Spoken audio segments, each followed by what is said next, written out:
El difícil camino y el trabajo crístico. El difícil camino.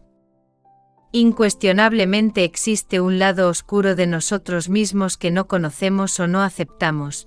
Debemos llevar la luz de la conciencia a ese lado tenebroso de sí mismos. Todo el objeto de nuestros estudios gnósticos es hacer que el conocimiento de sí mismo se torne más consciente.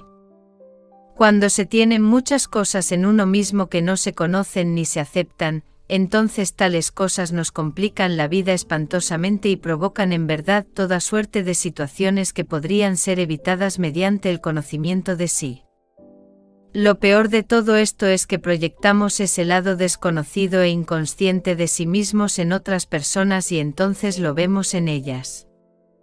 Por ejemplo, las vemos como si fuesen embusteras, infieles, mezquinas, etc.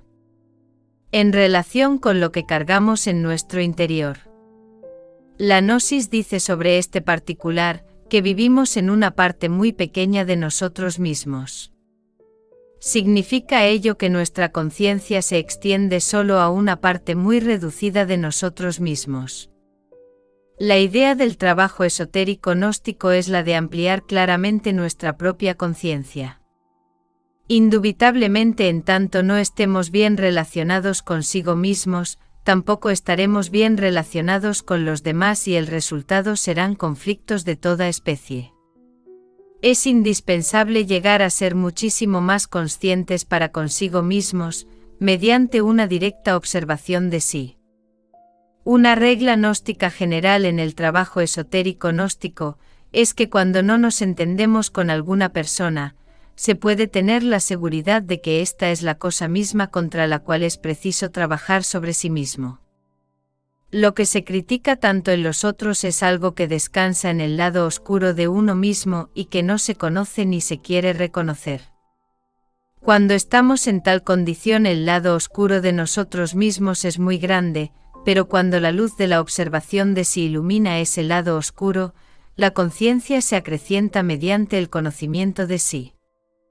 Esta es la senda del filo de la navaja, más amarga que la hiel. Muchos la inician, muy raros son los que llegan a la meta. Así como la luna tiene un lado oculto que no se ve, un lado desconocido, así también sucede con la luna psicológica que cargamos en nuestro interior. Obviamente tal luna psicológica está formada por el ego, el yo, el mí mismo, el sí mismo. En esta luna psicológica cargamos elementos inhumanos que espantan, que horrorizan, y que en modo alguno aceptaríamos tener.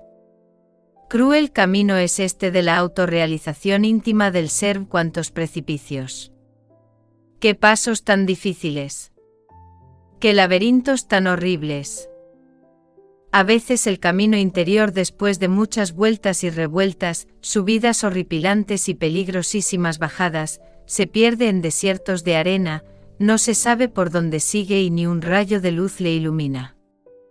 Senda llena de peligros por dentro y por fuera, camino de misterios indecibles, donde solo sopla un hálito de muerte. En este camino interior, cuando uno cree que va muy bien, en realidad va muy mal. En este camino interior, cuando uno cree que va muy mal, sucede que marcha muy bien. En este camino secreto existen instantes en que uno ya ni sabe qué es lo bueno ni qué es lo malo. Lo que normalmente se prohíbe a veces resulta que es lo justo, así es el camino interior. Todos los códigos morales en el camino interior salen sobrando, una bella máxima o un hermoso precepto moral, en determinados momentos puede convertirse en un obstáculo muy serio para la autorrealización íntima del ser. Afortunadamente el Cristo íntimo desde el mismo fondo de nuestro ser, trabaja intensivamente, sufre, llora, desintegra elementos peligrosísimos que en nuestro interior llevamos. El Cristo nace como un niño en el corazón del hombre, pero a medida que va eliminando los elementos indeseables que llevamos dentro, va creciendo poco a poco hasta convertirse en un hombre completo. El trabajo crístico. El Cristo íntimo surge interiormente en el trabajo relacionado con la disolución del yo psicológico. Obviamente el Cristo interior solo adviene en el momento cumbre de nuestros esfuerzos intencionales y padecimientos voluntarios. El advenimiento del fuego crístico es el evento más importante de nuestra propia vida. El Cristo íntimo se hace entonces cargo de todos nuestros procesos mentales, emocionales, motores, instintivos y sexuales. Incuestionablemente el Cristo íntimo es nuestro Salvador interior profundo. Él siendo perfecto al meterse en nosotros parecería como imperfecto, siendo casto parecería como si no lo fuese, siendo justo parecería como si no lo fuese. Esto es semejante a los distintos reflejos de la luz. Si usamos anteojos azules todo nos parecerá azul y si lo usamos de color rojo veremos todas las cosas de este color. Él aunque sea blanco visto desde afuera cada cual le verá a través del cristal psicológico con que se le mira, por eso es que las gentes viéndole no le ven. Al hacerse cargo de todos nuestros procesos psicológicos, el Señor de perfección sufre lo indecible. Convertido en hombre entre los hombres, ha de pasar por muchas pruebas y soportar tentaciones indecibles. La tentación es fuego, el triunfo sobre la tentación es luz. El iniciado debe aprender a vivir peligrosamente, así está escrito, esto lo saben los alquimistas. El iniciado debe recorrer con firmeza la senda del filo de la navaja, a uno y otro lado del difícil camino existen abismos espantosos. En la difícil senda de la disolución del ego existen complejos caminos que tienen su raíz precisamente en el camino real. Obviamente de la senda del filo de la navaja se desprenden múltiples sendas que no conducen a ninguna parte, algunas de ellas nos llevan al abismo y a la desesperación. Existen sendas que podrían convertirnos en majestades de tales o cuales zonas del universo pero que de ningún modo nos traerían de regreso al seno del eterno Padre Cósmico común. Existen sendas fascinantes de santísima apariencia, inefables, desafortunadamente solo pueden conducirnos a la involución sumergida de los mundos infiernos. En el trabajo de la disolución del yo necesitamos entregarnos por completo al Cristo interior. A veces aparecen problemas de difícil solución, de pronto el camino se pierde en laberintos inexplicables y no se sabe por dónde continúa.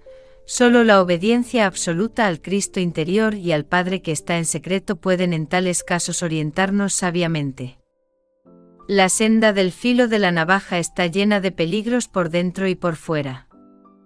La moral convencional de nada sirve, la moral es esclava de las costumbres, de la época, del lugar.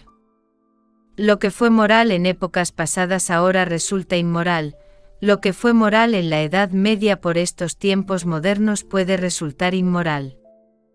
Lo que en un país es moral en otro país es inmoral, etc. En el trabajo de la disolución del ego sucede que a veces cuando pensamos que vamos muy bien, resulta que vamos muy mal. Los cambios son indispensables durante el avance esotérico, mas las gentes reaccionarias permanecen embotelladas en el pasado, se petrifican en el tiempo y truenan y relampaguean contra nosotros a medida que realizamos avances psicológicos de fondo y cambios radicales. La gente no resiste los cambios del iniciado, quieren que éste continúe petrificado en múltiples ayeres. Cualquier cambio que el iniciado realizare es clasificado de inmediato como inmoral. Mirando las cosas desde este ángulo a la luz del trabajo crístico, podemos evidenciar claramente la ineficacia de los diversos códigos de moral que en el mundo se han escrito. Incuestionablemente el Cristo manifiesto y sin embargo oculto en el corazón del hombre real, al hacerse cargo de nuestros diversos estados psicológicos, siendo desconocido para las gentes, es de hecho calificado como cruel, inmoral y perverso.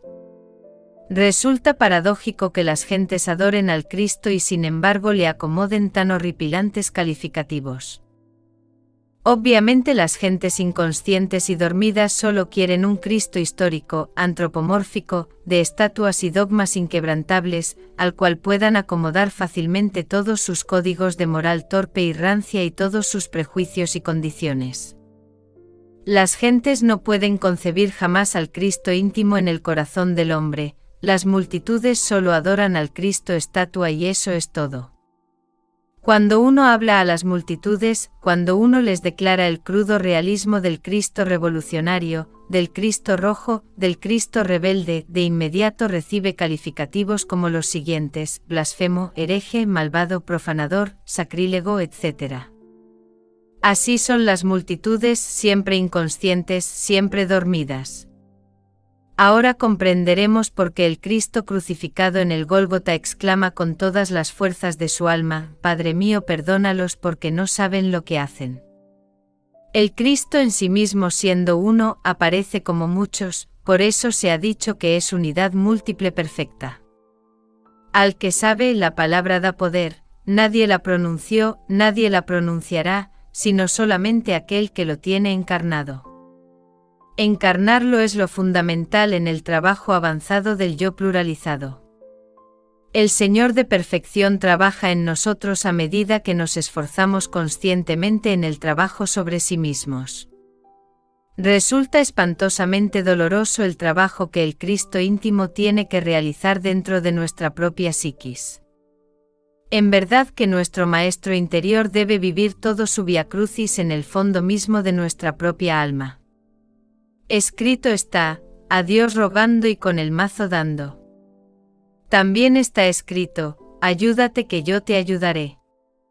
Suplicar a la Divina Madre Kundalini es fundamental cuando se trata de disolver agregados psíquicos indeseables, empero el Cristo íntimo en los trasfondos más profundos del mí mismo opera sabiamente de acuerdo con las propias responsabilidades que él echa sobre sus hombros.